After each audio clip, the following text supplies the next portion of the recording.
Excuse me, Dr. Fauci? Thank you. Thanks. Good afternoon, everybody. It is Thursday afternoon, December 2. Winter's here. It's still beautiful outside. I hope everybody had a good Thanksgiving week last week. Gary and I are back. We haven't had a chance to talk to you for some time, so there's a lot of things actually going on. As we usually do, let's start with the epidemiology. It's got a couple slides to show you what's happening locally, because this is what's relevant to us in our medical practices. So this first slide looks at COVID cases in the state of California. And you can see we continue to trend down on the far right from our most recent spike. And then the next slide goes right in and narrows it down to Sonoma County, where we reflect a similar slide down. So have not seen any spike or bump here locally in California or Sonoma County, such that we're reading about in other areas of the United States or the world. And so part of what Gary and I want to do today is to ground us into what we can call some sense of reality as of Thursday, December 2. So Gary, let's move to some topical things. First of all, something that's very new since we last spoke is Omicron, or actually Omicron. There's actually a New York Times article yesterday talking about how to pronounce it, and it turns out it could be either or either. That's right. Yeah, so hopefully you have more information than we see in the lay press, but what can you share with us what you know about this variant? Yeah, the Omicron has been all over the news, and it's been just extraordinary how much attention it's got, which is really kind of interesting. Because if you think about it, there's this international consortium of virologists and epidemiologists, and very quickly they're sequencing the virus, more than we've ever would have experienced. And so really good labs across the country and across the world are sequencing the virus, and then they share that transparently. So South Africa is one of the places that has done a great job of sequencing. They have a really good setup of virology. The UK has one, the Netherlands has one. We're kind of behind a little bit on that. We don't sequence as many and as quickly, at least at the level of the CDC. So South Africa sequences a virus. They see a few more cases in their community. Most of those cases are mild. But when they sequence this virus, they say, hey, we don't see the typical 5, 6, 8, 9 mutations. We see 30 mutations in the spike protein. And they share that transparently.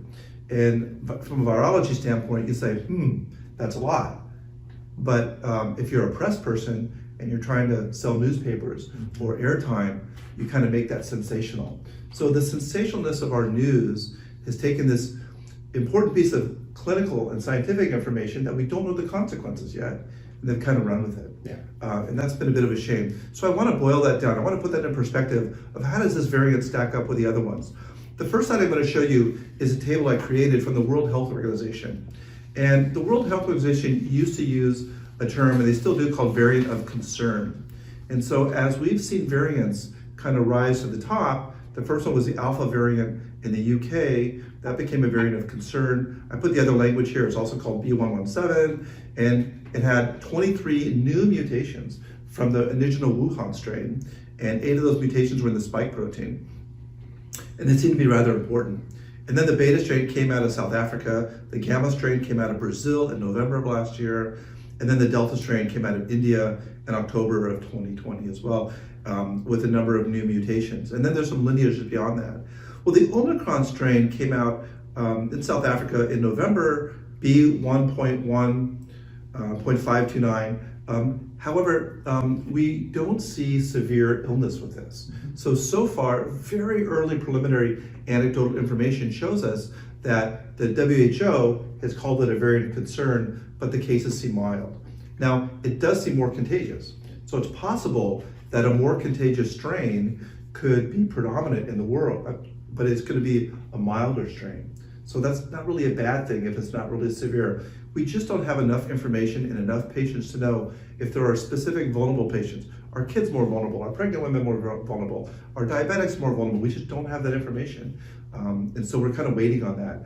So scientists are projecting and they're guessing, and they are trying to understand this variant as it shows up. We don't know what that clinically means. However, we've seen policy, right? The UK was first to shut down airports coming out of South Africa.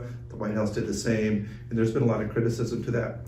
Now, the next slide is going to show you how the US characterizes this. So to the left shows you just how the USA characterize it. They have a little different nomenclature, VBM, which is a variant being monitored. That's the new language at the CDC. So really, the CDC lists the Delta and the Omicron as the two variants of concern. So different from the World Health Organization, and that just confuses everyone when you see it all over the news. And there's a number of other ones that are being monitored by the CDC. So let's spend a little bit of time talking about what makes a variant. Now, on the next slide I'm going to show you is, we've all seen this cartoon of SARS-CoV-2, the virus, and you see those little spikes on the surface of the virus. Those are the glycoprotein spikes to the left of your screen there. And then I've blown that up. So this is actually a spike protein. And really the spike protein, Gary, is 3 separate proteins. So it's 3 identical proteins and they're kind of wound around one another. And the spike proteins are typically closed, which means the top of them is kind of bent down. What's interesting though, in a number of these mutations, when the spike protein has enough conformational change, it opens. And when it opens like that, like the Delta virus did, that made it more contagious.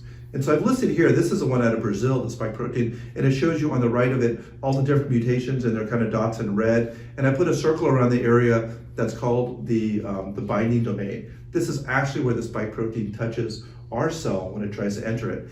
And on the next slide, I'll show you, to the right, this is the binding domain opened up. This is when the finger's up and it allows the virus to be more contagious. So a number of mutations make it more contagious.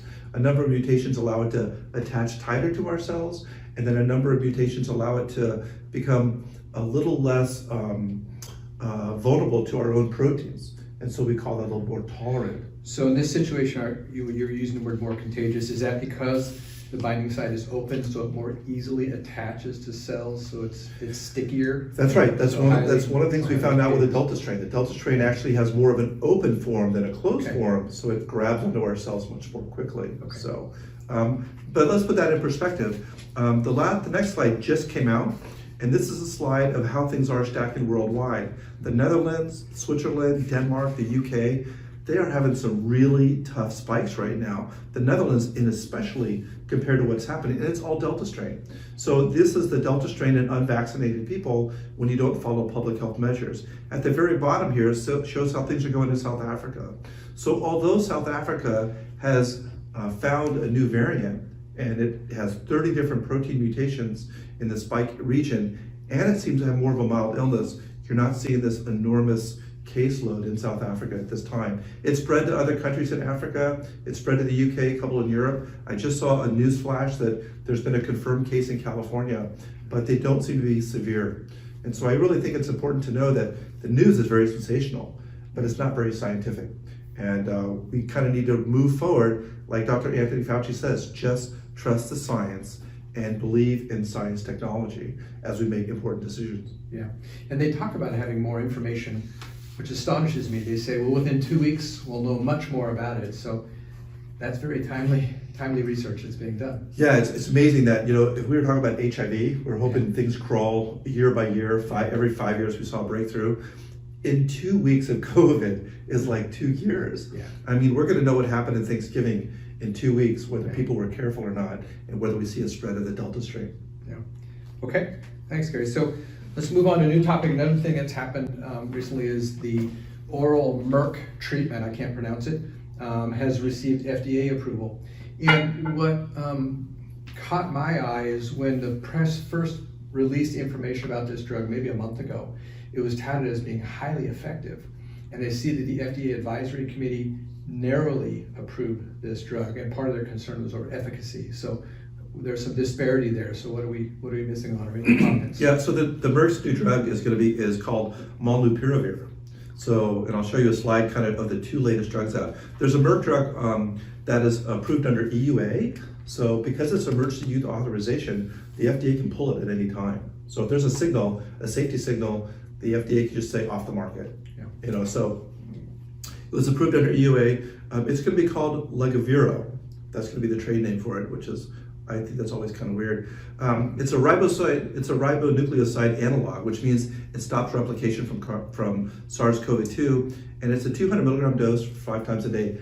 very similar to Tamiflu or also Tamivir. The difference is also Tamivir doesn't allow the flu to attach to our cells, and this has a different mechanism where it's not an attachment inhibitor, it's a replication inhibitor. So the virus will already get into our cells. We're just going to stop it from replicating. So it's not exactly like also Tamivir. This study was open at 1,400 patients. So it's called a Data Safety Monitoring Board, does this for every big study. They opened the study about halfway through to make sure there's no safety signals, especially dangerous ones.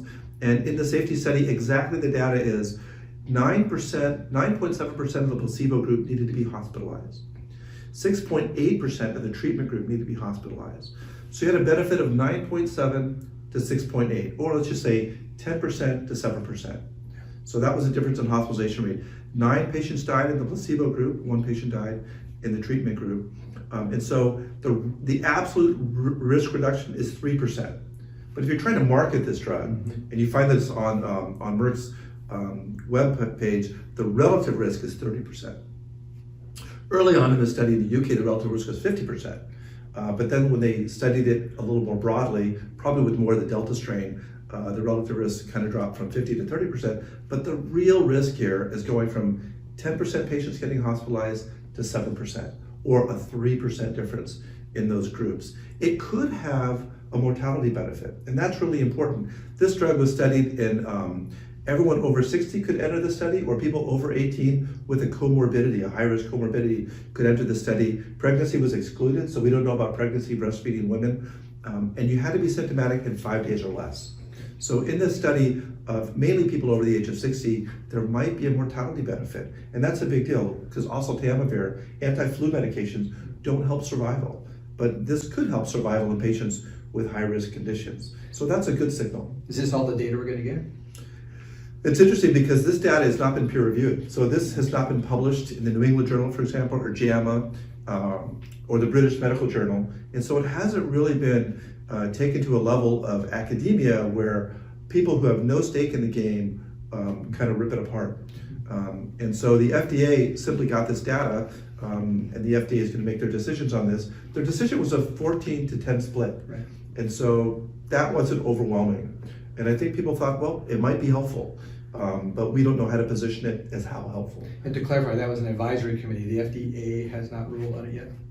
What happens is the FDA rules on it, then they send it, that's a good point. So there's a subcommittee of the FDA that votes on it, and then it goes formally to the FDA. Okay. And then it goes to the CDC's ACIP advisory to say whether it should be used or not be used. Okay.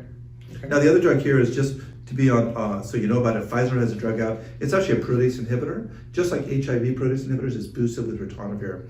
And it had, they report that it had an 85% efficacy rate in patients getting hospitalized, but the data was incomplete. So it's hard for me to really figure out all the data in the study. This study was you had to be symptomatic for 3 days or less, and they were intended to enroll 3,000 patients. But in the first roughly 400 patients in each group they had here, they noticed that 27 patients were hospitalized. In the placebo group, they didn't say how many were hospitalized in the treatment group. 7 patients died in the placebo group, which is 1.8%, and there were no deaths in the treatment group. So the Pfizer drug looks pretty good as well. And I think this will be very important for outpatient treatment for the ambulatory care docs, because that's been really a struggle with monoclonal antibody. So I think the horizon looks good. The big other question is, can you afford it? I know that the Merck drug is going to come out at like $800 a dose, and that's going to be somewhat difficult. That'll be a challenge. Yeah. All right, thanks, Gary. I'm going to piggyback on that with some different information. So we have received feedback that these videos, these short videos, are very useful just for general communication. Obviously, we've used it for COVID, but it really is an opportunity to get to all of you in a quick way and just communicate. And I'm going to give you some mechanics right now to tell you about the payroll in the month of December, because it is different, and I want to try to avoid any confusion. So let me show you our first slide. So this is how our payroll typically works. So we all get paid twice a month. We get paid on the 10th of the month, and that is compensation for the second half of the previous month. And then our paycheck on the 26th is for the first half of the current month. So we're always paid in arrears. We have 24 payrolls a year, but we only get one in January. That's the first time I'm going to say that, but not the last time. We only get one paycheck in January, which is on January 26th. There is no paycheck on January 10. So let's go to my next slide. And how do we make up for that? There are 3 paychecks in the month of December. So on the 31st of December, you're going to get a paycheck which actually replaces the January 10th one. So I want everybody to plan on that. Remember the January 26th is for the first 2 weeks of January, so this is appropriate. So just plan on the fact that you'll get an extra paycheck in December and only one in January. And the next slide says, this is what makes it a fun financial month, is in between those first 2, we'll also be distributing our year-end bonus. So everybody can expect this kind of calendar for the month of December. And then the next slide I want to narrow down a little bit, and now I'm speaking to our production physicians, and this is how our comp system works. This is a review in this slide. We pay a draw, and that draw, we look at a 6-month history of all the work RVUs earned, and subsequent to that, we pay you at 90% of that. And then every quarter, we true it up and pay you the excess production. So everything that's produced over the 90, in work RVUs produced over that 90%, then every quarter you get that true up in excess production. And then the next slide shows you what we're doing differently in the month of December. And again, this is for the production physicians only. We do have some APCs on production, but your schedule works on a calendar year, so you will be paid as usual, and your true-up and adjustments come in January, as we've always done. But for the physicians only, we are going to be paying excess production. Instead of waiting for the entire quarter to be over and paying that to you in January, we're going to pay excess production for October and November in December. And then secondly, on the last 2 payrolls of December, 12/26 and 12/31, which are essentially paychecks for work performed in the month of December, we will be paying you at 100% of your earned work RVUs instead of the 90% we usually do.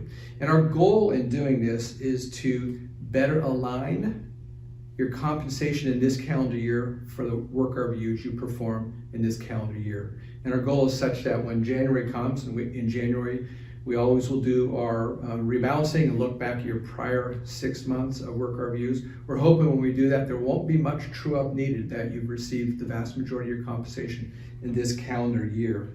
So that's a little confusing, but hopefully it's easier than just receiving these checks. If you have questions, feel free to ask me or Janice or Jennifer Williams, our treasurer. And the last time I'll say it is, please plan on only one paycheck. We always get a few people say, I didn't know we weren't getting a check in January. There will be one paycheck at the end of January. So hope that's helpful. That's all we've got, except for one thing. I want to take advantage of the opportunity, although it is a day late. Happy birthday, Gary. Thanks very much. So when you see him, say happy belated birthday. So Gary, this has become a sacred table. And I'd like to say that we used to have this little scrawny plant that Peter left us. Gary and I tried the best we could do to bring this thing alive. We had to make a DNR a couple weeks ago. And then Allison came to the office. She laid hands on this plant. She breathed air into it, and it was beautiful now. So thank you, Allison, for making this sacred space even better. And thanks for the card. You're welcome. Thank you, everybody.